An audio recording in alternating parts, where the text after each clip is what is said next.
আসসালামু আলাইকুম, সবাই কেমন আছেন? তো আলহামদুলিল্লাহ আমিও ভালো আছি। তো আপনারা জায়গাটা দেখে বুঝতে পারছেন যে আমি কোথায় আছি। মূলত আমি শান্ত ভাই আর তুলি ভাবির বাসায় আসছি। আমি শিখা আপুর ছেলেকে দেখতে এসেছি। তো এসে দেখি এখানে অনেক ব্লগার চলে আসছে। আর অনেক ব্লগার আসার কারণে অনেক রান্নার আয়োজন চলতেছে। ভাবি অসুস্থ থাকার পরে অনেক কষ্ট করে অনেক রান্না করছে। আর আমি এই যে মুরগি কাটতেছি। আমি আগে যখন ভাবির কাছে থাকতাম তখন ভাবিকে টুকটাক হালকা পাতলা ছোট ছোট কাজে হেল্প করতাম।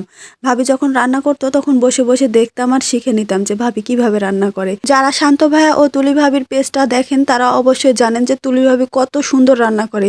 তার রান্নার স্বাদ জাস্ট বলার মতো না, যারা খাইছে শুধু তারাই বুঝতে পারবে। তো আমার সেই আগের অভ্যাসটা রয়ে গেছে ভাবিকে সাহায্য করা। তাই আমি মুরগি করতে বসে পড়েছি। আর এই কারণে আমাকে অনেক বকাবকি শুনতে হলো। শিখা আপু, তুলি ভাবি, শান্ত ভাইয়া, লিপি আপু সবাই আমাকে বকাবকি করছে যে তোমার এই অসুস্থ শরীর নিয়ে কেন তুমি কাজ করছো। তো আমি বললাম যে আমি একটু হেল্প করে দিলে ভাবির কষ্টটা কম হবে। সবাই মিলে কাজ করলে তো তাই হয়, তাই না?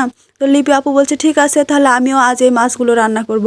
তুলি আপুর থেকে আমার রান্নাও শেখা হয়ে যাবে আর তুলি আপুকে সাহায্য করাও হয়ে যাবে।